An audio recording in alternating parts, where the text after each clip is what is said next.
Selamat Waalaikumsalam. siang para pemirsa YouTube Laude Muhammad Fatun. Hari ini kita akan berdiskusi dengan salah satu pakar dan guru besar hubungan internasional. Beliau saya pernah berguru langsung dari beliau, jadi kalau beliau ngajar tuh selalu menarik karena memang basicnya adalah beliau guru besar dari bagian kajian politik internasional, dan yang menariknya adalah beliau juga adalah seorang seniman. Jadi beliau ini boleh dikatakan salah satu profesor yang unik lah. Bahkan kalau kita lihat di internet, beliau ini karya-karyanya luar biasa ya. Salah satu buku juga yang sering saya pakai adalah buku beliau, judulnya Teori-Teori Kebijakan Luar Negeri, ada Diplomasi Bersih, ada yang terbaru ya tentang COVID-19 ya, luar biasa. Pokoknya produktivitas Profesor Tulus Warsito luar biasa lah. Perlu kita tiru sebagai pengkaji HI di anak-anak muda ini. Oke, saya perkenalkan narasumber kita hari ini adalah Profesor Tulus Warsito. Beliau adalah guru besar dari Universitas Muhammadiyah Kajian Politik Internasional. Beliau banyak menggeluti isu-isu yang basisnya tentang politik internasional, studi Islam dan HI, dan yang paling menarik, beliau adalah salah satu dosen yang menulis buku diplomasi budaya dan hubungan internasional. Nah, ini yang menarik. Yang ini kita akan mau kaji hari ini, yang kita akan diskusikan hari ini. Dan perlu tahu juga bahwa Prof. Tulus juga ini memiliki channel ya. Para pemirsa bisa melihat atau menceknya di channel YouTube beliau, judulnya Warsito. Banyak pengetahuan yang disampaikan oleh beliau, jadi silakan cek channelnya, silakan subscribe sehingga bisa menambah pengetahuan buat teman-teman semuanya, para penstudi HI. Saya sampaikan ini suatu kehormatan sebenarnya bagi saya ya, terutama kita ini berhadapan sama seorang guru besar yang ternyata baru saja tahun 2001 mendapatkan penghargaan tahun 2001 Jogja International Art Festival ya, dari Korea ya, Prof. Ya, ya, Penghargaan ini alhamdulillah ya. betul ya, dari Ya, Korea dari tahun 2021, luar biasa.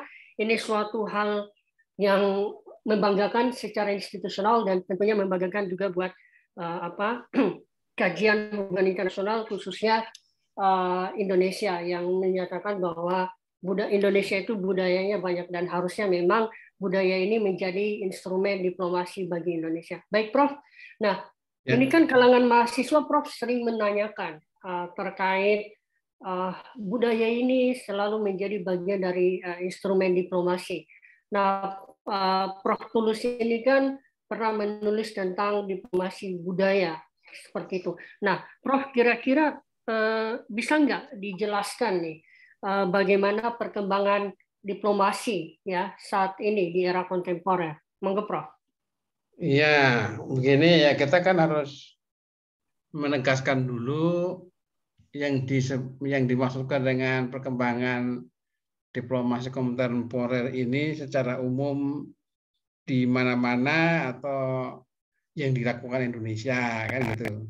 Kalau yang umum di mana-mana, maka diplomasi sebagai upaya mengelola hubungan antar bangsa ya, dia akan selalu mengikuti perkembangan teknologi komunikasi dan perkembangan teknologi informasi, karena memang diplomasi itu kan persoalan komunikasi, persoalan pertukaran informasi. Jadi sekarang zamannya apa, dia ikutan itu ya. Jadi ini secara umum ya. Nah, kita pun juga gitu. Misalnya yang istilah yang paling mudah kan sekarang ini di zaman digital, maka ada digital diplomacy. Kita juga punya dan kita sudah melakukan. Misalnya salah satu contohnya adalah kebetulan ini buatannya alumni kita dari UMYHI yang sekarang jadi duta besar di Turki ya, Pak Lalu M. Iqbal itu. Dia itu saya yang malah tahunya dari teman-teman di Kemenlu, bahwa setiap kali kita keluar negeri kan kita itu kan diserbu ya HP kita oleh informasi dari kedutaan Indonesia. Jadi kalau kita ke Malaysia ya di Kuala Lumpur begitu turun kita akan dimasuki apa namanya diserang oleh informasi yang mengatakan kami dari kedutaan tinggalnya di sini informasi apapun di sini dalam rangka untuk melindungi pekerja kita di luar negeri, dan ini adalah digitalnya otomatis. Ini buatannya Pak Lalu katanya. Ini suatu hal yang menunjukkan bahwa kita pun juga sudah melakukannya sebagai salah satu contoh maksud saya gitu. Sehingga nggak usah heran kalau kemudian diplomasi itu akan selalu mengiringi kemanfaatan sekaligus kemudaratan teknologi informasi maupun komunikasi. Kalau kita sering bicara mengenai kalau kita ada medsos, ada hoax, ya, ada yang jelek-jelek itu, ya diplomasi ikut-ikutan juga, ada hoaxnya juga. Jadi itu misalnya. Jadi sekali lagi akan terdorong oleh mengikuti teknologi itu, dan kita baik-baik saja.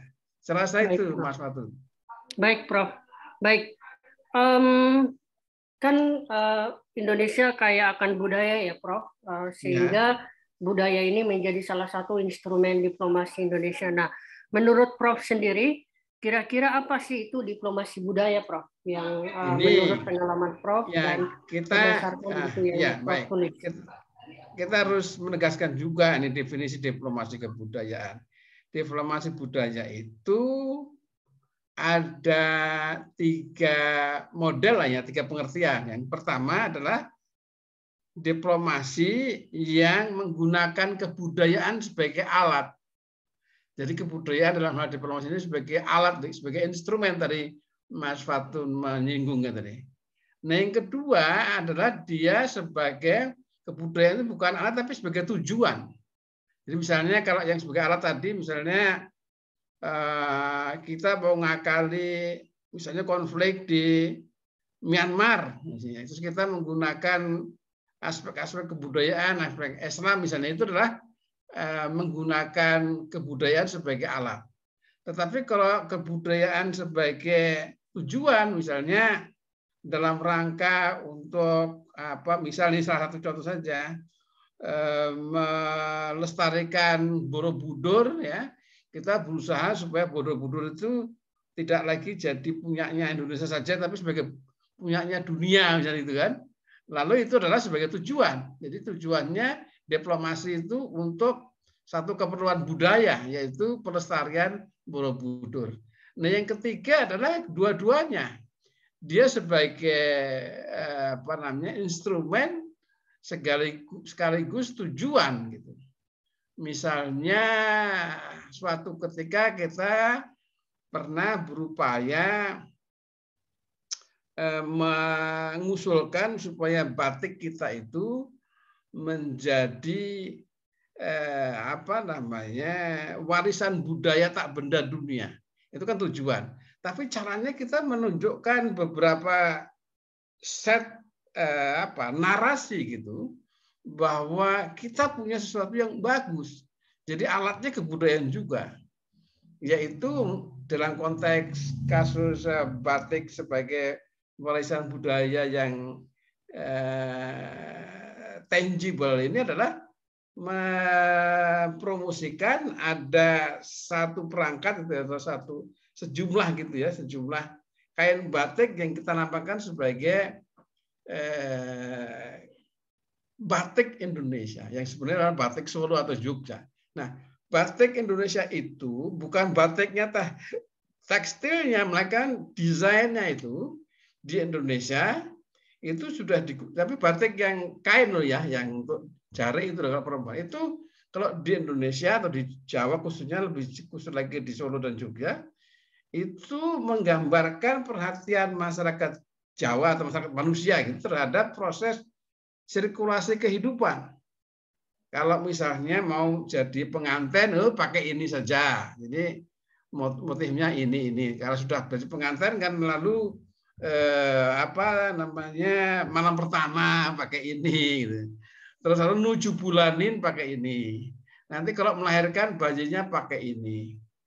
Terus begitu sampai nanti turun, karena itu di Jawa itu ada tradisi turun tanah gitu ya. Bayi itu kata turun tanah ada. Sampai kepada kematian itu ada sendiri. Nah, itu yang kita sebut sebagai batik Indonesia. Nah, karena perbatikan ini digunakan untuk mencerminkan kepedulian manusia terhadap sistem kehidupan itu, maka dianggap sebagai satu alat menarasikan kehidupan itu. Maka lalu ya alhamdulillah diakui oleh UNESCO. Nah, tapi ini hasilnya sering menimbulkan kesalahpahaman. Seringkali orang berpikir bahwa kasus itu menunjukkan bahwa UNESCO itu mengakui batik itu dari Indonesia. Bukan sebenarnya. Batik itu bukan dari Indonesia. Kita nggak mengklaim. Kita nggak berusaha mengklaim gitu ya, mengakui nanti, menyuruh orang mendeklarasikan bahwa batik itu dari Indonesia. Enggak. Batik sebagai satu proses pembuatan desain di tekstil, kita nggak mengklaim di Indonesia. Tetapi batik Indonesia itu paling jagoan, gitu. Paling dalam artinya dan paling dipakai di mana-mana, termasuk sekarang Mas Fatun juga memakainya itu, saya pun memakainya, gitu. Karena memang yang terlibat itu banyak. Dan saya kasih tahu juga ya, saya sampai tahun berapa 80-an ya, saya berpikir kita bukan yang punya asli, tetapi Cina ya. Saya ikut pameran internasional di Cina sana, ketemu seorang profesor Cina. Saya pikir dulu temuan yang paling syah itu dulu adalah temuan yang ada di Museum Nara di Tokyo sana, bahwa batik itu dari Cina. Tetapi saya tanyakan ke profesor itu, Prof, bagaimana menurut Anda? Apakah yang dari Nara, Museum Nara di Jepang itu benar bahwa batik itu dari Cina? Oh, menurut saya bukan. Terus gimana kalau Cina juga nggak mengakui dari mana? Katanya menurut beberapa spekulasi dia, batik itu sangat mungkin aslinya adalah dari Mesir. Itulah sebabnya di sekitar Mesir sana, di sekitar Mesir, Kairo ya, itu ada negara-negara yang punya batik sampai sekarang. Dan anehnya sebutannya juga batik juga. Nah, oleh karena itu sebenarnya batik itu kalau secara teknisnya bukan Indonesia punya. Tapi yang penting bahwa teknik membatik itu dalam hal memberi gambar pada kain yang digunakan manusia, itu yang paling beraneka ragam itu Indonesia. Sehingga ya kita jagoan lah gitu. Kira-kira begitu. Ini adalah proses yang panjang dulu di UNESCO. Nah, itu yang saya anggap sebagai contoh bahwa diplomasi kebudayaan yang menempatkan budaya sebagai tujuan dan alat sekaligus itu contoh batik di UNESCO itu. Baik, Prof. Sebentar, Prof. Lanjut. Nah, ya. Prof kan pernah mengajarkan ke saya dulu bahwa budaya itu sebagai sebuah instrumen diplomasi, dia memiliki makna social fact, kemudian artifact, kemudian salah satunya itu political fact kalau nggak salah. Nah, menurut Prof, apa nih keunikan dari diplomasi budaya ini sebagai instrumen dalam mencapai kepentingan nasional dibandingkan dengan instrumen lain, gitu? Iya, kalau kita ingin menegaskan lagi yang dinamakan budaya itu apa sih? Ya, jadi kita ambil yang paling umum saja, yaitu adalah apa saja yang diperoleh manusia dan disikapi begitu oleh manusia, tetapi dengan cara belajar. Sehingga proses belajar itu menjadi ciri orang itu mendapatkannya. Misalnya begini, kan ada beberapa hal yang tidak harus belajar. Misalnya kita berkeringat, ya. Kita lapar itu nggak usah belajar, lapar aja. Tetapi cara kita mengatasi lapar itu baru adalah persoalan kebudayaan. Apakah untuk makan kita nyolong saja, ataukah ya kita berdoa, atau apa, itu persoalan kebudayaan. Nah, kalau kita percaya itu, jadi kalau kita setuju bahwa kebudayaan adalah apa saja yang diperoleh manusia secara belajar, maka bentuknya ada 3, yaitu artifak. Artifak itu bentuk real fisiknya kebudayaan itu, misalnya keris atau tadi batik, ya, atau lukisan, itu adalah artifak. Ya. Fakta fisiknya. Nah, yang kedua adalah social fact, fakta sosial. Ini membedakan orang Makassar dengan orang Jawa, Mas Fatu dengan saya, tanpa mengatakan baik buruk. Pokoknya beda, pasti beda, karena cara belajar kita beda. Sekali lagi, bukan berarti baik buruk ya, tapi adalah berbeda saja gitu. Terus yang ketiga adalah mentifact, gitu, fakta mental. Misalnya orang mengatakan kalau orang Batak gitu sangat kuat, tahan banting, tapi kalau orang Jawa rumit, nggak terus, misalnya kayak gitu-gitu lah, fakta mental. Sekali lagi tanpa mengatakan baik buruk ya, itu adalah contoh saja. Nah, kalau kita percaya seperti itu, maka di dalam berdiplomasi yang adalah manajemen hubungan antar bangsa, maka semua orang termasuk kita atau siapapun diplomatnya akan mengidap itu, artinya akan mengalami itu, entah karena bahasa, entah karena kebiasaan bahasa tubuh atau apapun. Nah, di dalam hubungan antar bangsa yang tidak hanya berdiskusi atau bernegosiasi, termasuk nanti adalah hubungan perang, ya, maka di dalam buku saya itu saya mengklasifikasikan ini dalam 2 bentuk kondisi hubungan yang ekstrim saja. Posisi kebudayaan itu. Yang pertama kan bentuknya orang berhubungan itu kan kalau nggak perang ya damai. Nah, kalau dalam perang ya, dalam perang itu kebudayaan itu justru akan muncul sebagai persoalan identitas, persoalan mati atau hidup, persoalan kawan atau lawan. Misalnya ada lagi ya perang antara orang Makassar sama orang Jawa. Nah, walaupun Mas Fatum bisa bahasa Jawa sedikit-sedikit, tapi kan ketahuan ini orang Makassar ya, jadi logatnya lalu akan menunjukkan bahwa Mas Fatum Makassar. Begitu juga saya nggak bisa menyembunyikan kejawaan saya ketika saya di Makassar sana lagi ada berantem, saya ketawa aja gitu. Artinya justru di dalam situasi perang, kebudayaan itu menegaskan identitas siapa kawan, siapa lawan. Nah, sebaliknya di situasi damai, ya, maka kebudayaan itu adalah pengetahuan yang digunakan untuk memanage atau untuk mengatur atau untuk memelihara hubungan baik, saling menghargai, ya kan, saling memahami gitu. Kalau ada orang berhubungan baik, kan kita pekerjaannya kan begitu. Artinya saling memahami, saling menghargai. Sebaliknya kalau satu di antara yang berkomunikasi itu ingin jelek, ya udah kita maki-maki aja atau kita keluarkan saja statement atau satu impuls yang bikin orang marah gitu. Misalnya kalau saya selalu mengatakan contoh umum di diplomasi itu antara kita dengan orang Arab misalnya. Kalau orang Arab tuh kalau ketemu kita, kalau dia senang sama kita, sayang sama kita diusap-usap kepalanya, dilus-elus. Wah, Mas Fatun, Anda pintar sekali, baik sekali. Tapi orang Indonesia pada umumnya kan kita tersinggung, ya kan? Ya jangan tersinggung kalau kita jadi diplomat yang memang harus berhubungan dengan orang Arab. Tetapi sebaliknya, kalau kita berhubungan dengan orang Arab, kita jangan sekali pegang pantatnya dia. Wah, alhamdulillah, antum itu baik juga. Kita pegang atau kita pukul pantat dia, marah dia. Karena di dalam kebudayaan mereka, pukul pantat itu memang penghinaan, kira-kira gitu. Nah, pengetahuan itu kan lalu menjadi terjaga supaya kita ada baiknya. Nah, terus gimana cara ya? Karena itu diplomasi kebudayaan mengharapkan kita atau mengharuskan kita selalu belajar terus perilaku-perilaku mana yang dianggap baik untuk kebaikan dalam situasi damai.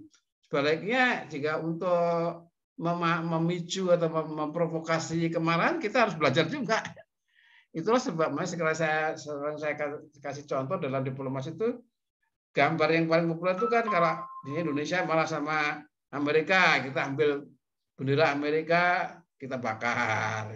Itu maksudnya kan supaya Amerika marah.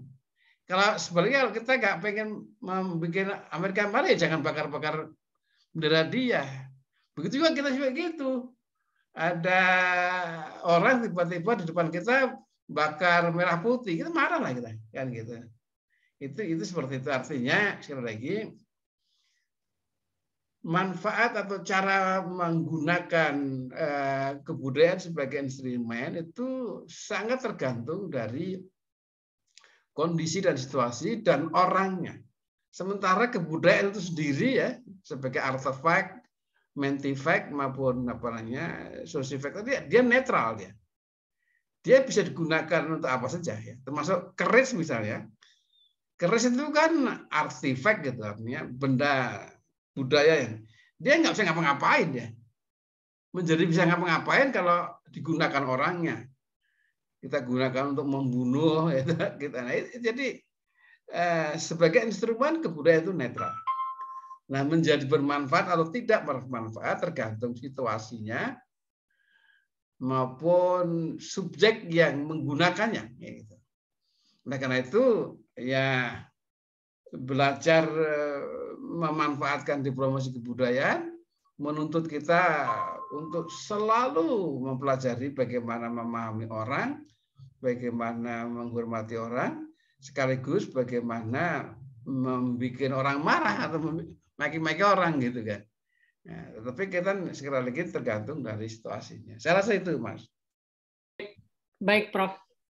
Nah, pertanyaan berikutnya, Prof. Iya. Nah, menurut Prof sendiri, kira-kira apa nih kekurangan dan kelebihan dari diplomasi budaya dibanding misalkan diplomasi digital, diplomasi ya begini, kemudian itu gini. Di dalam realita diplomasi artinya manajemen antar bangsa yang benernya itu kelemahan atau hambatannya adalah selalu kita menghadapi perbedaan harkat nilai sesuatu. Misalnya gini, salah satu contoh yang paling dasar, kita berhadapan dengan perbedaan bahasa. Misalnya kita lagi berantem atau ada urusan dengan orang Arab, ya kan? Misalnya ini, terus kita berunding, ya dia pakai bahasa Arab, kita pakai bahasa Indonesia.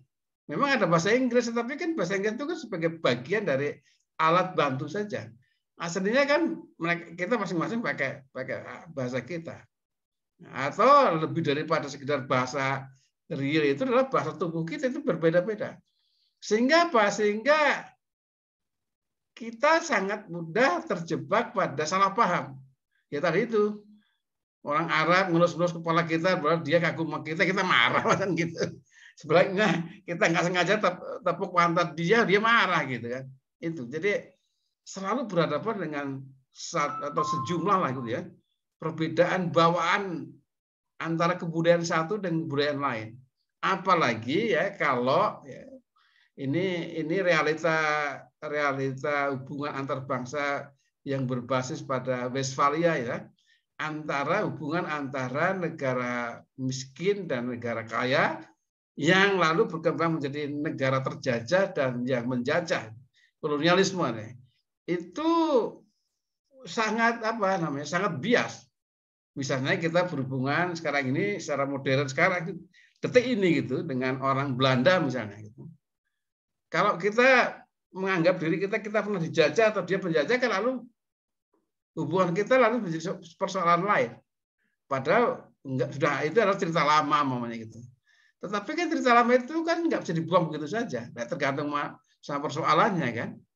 Nah itu jadi artinya sekali lagi kelemahan atau hambatan realnya adalah selalu kita dihadapkan pada perbedaan bawaan, ya, perbedaan kebudayaan bawaan antara diplomat satu dengan diplomat yang lain. Walaupun hal itu terjadi pada misalnya seolah sama tapi beda kita dengan Malaysia, sama-sama Melayu, Melayu kita kan Melayu Indonesia. dia Melayu Malaysia itu. Nah, oleh karena itu sebab apa namanya, cara yang paling pertama harus kita tundukkan adalah kenyataan itu. Jadi kita selalu berdiplomasi dalam artian kita jadi diplomat betulan gitu ya. Itu selalu akan dihadapkan oleh itu. Jadi harus ada apa? Dada kita harus lebar gitu. Nah, kita nggak mungkin dong nyuruh orang supaya tahu perasaan kita semua, nggak bisa ya. Tapi kita berharap bisa juga ya gitu itu ya. Nah, kalau nggak gitu kita berantem terus karena kita ya nggak ketemu karena memang berbeda. Jangankan negara, orang sama-sama Makassar Tengah sama Makassar pinggiran itu berbeda kok, ya kan? Karena sebenarnya kebudayaan itu kalau diperes dari sampai pada etnis ya, etnisitas itu bukan suku tapi apa namanya kebiasaan sehari-hari.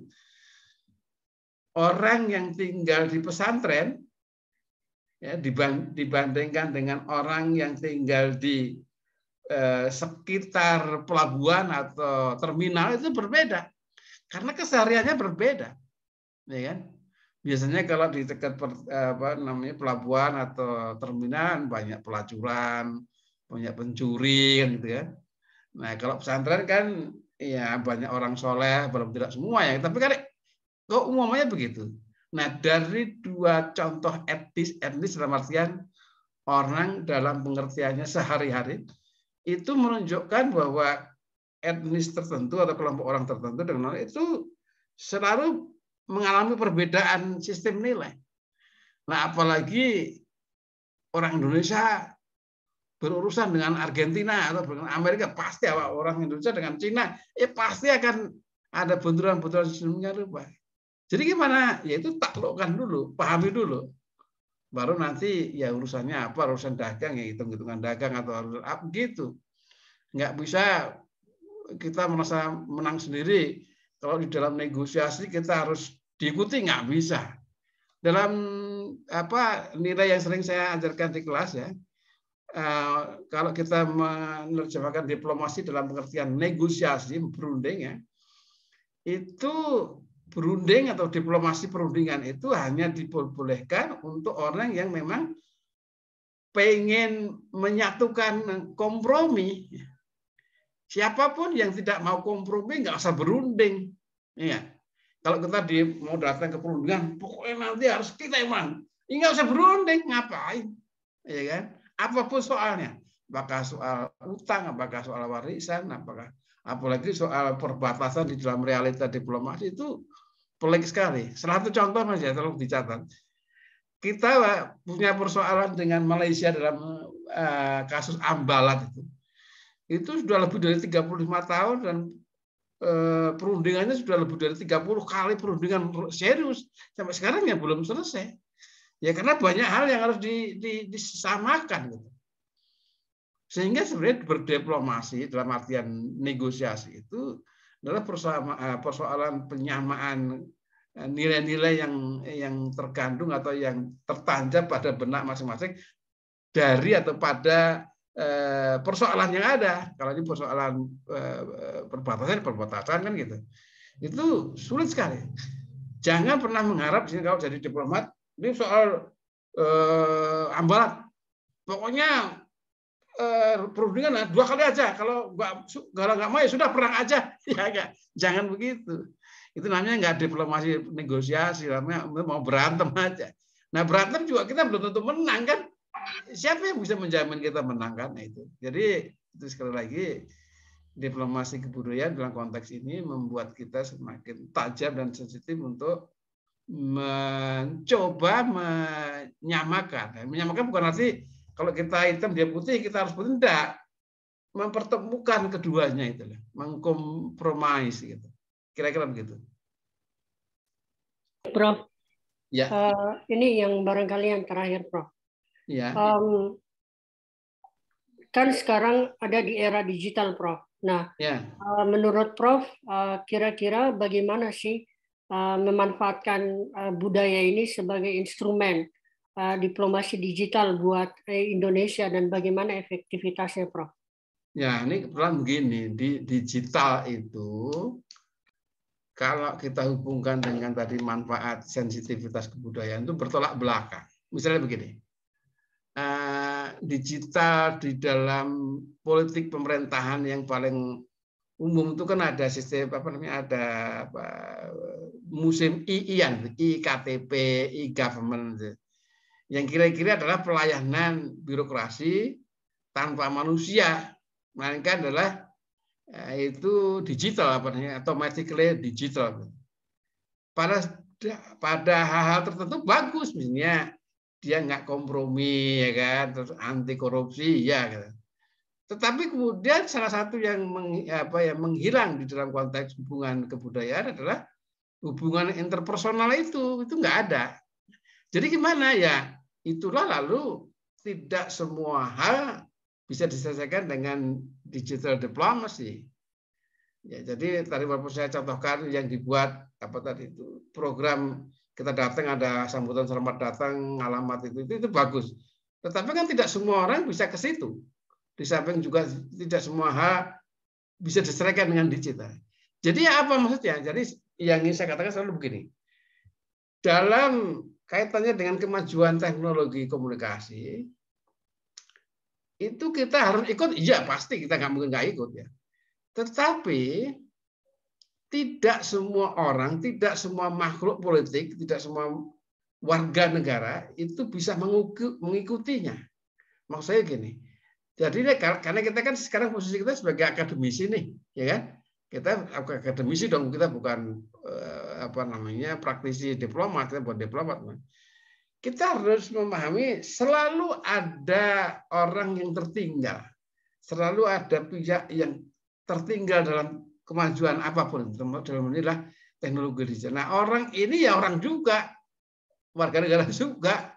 Kalau dia dirugikan, dia marah juga, ngamuk juga, bisa. Gitu. Jadi yang saya katakan adalah mestinya ada satu kepedulian untuk memanage orang-orang tertinggal. Bukan untuk menindak bubukkan atau membelanya supaya kamu tertinggal, enggak. Ada cara katakanlah literasi digital supaya orang itu bisa masuk ke situ. Kalau enggak percuma kita punya paspor misalnya, kemudian visa untuk ngurus, tapi orang jadi nggak bisa mengakses karena nggak punya laptop atau nggak punya macam-macam itu. Jadi maksud saya kalau tadi berkaitan dengan pertanyaan Mas Watun, kalau diplomasi kebudayaan itu kalau didigitalkan lalu bagaimana kan gitu kira-kira.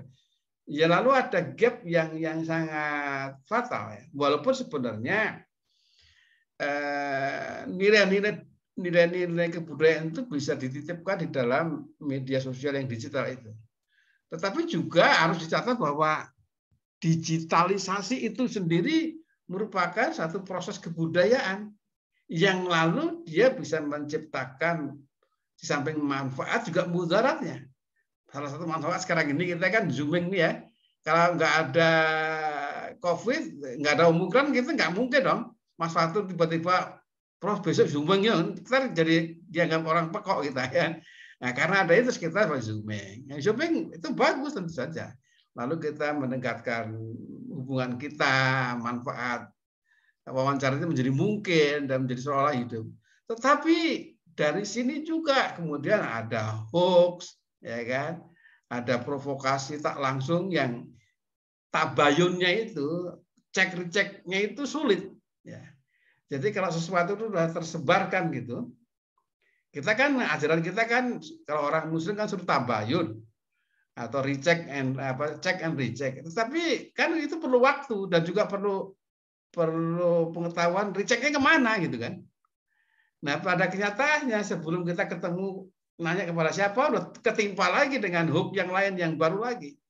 Karena digital communication itu dulu kayak tsunami gitu kan. Siang malam kapan saja siapa saja boleh masuk di kepala kita kan. Termasuk kita juga boleh memasuki kepala orang kan gitu. Sehingga sangat sulit. Nah, ini adalah bagian yang buruk dari digital diplomasi itu. Dan ya orang lain menggunakan, kita kadang-kadang menggunakan juga. Jadi kita ada cyber diplomasi itu. Jadi sekali lagi karena digital itu adalah instrumen, sebenarnya dia juga adalah netral sifatnya gitu, karena alatnya. Menjadi tidak netral karena ada yang memainkannya, kan gitu. Nah, pemainnya itu lalu bisa kalau di dalam hal memanfaatkan instrumen digital ini kayaknya mengisi keburukan, kejahatan lebih mudah daripada yang baik menurut saya. Maka kita sedang ada di era post truth itu gitu.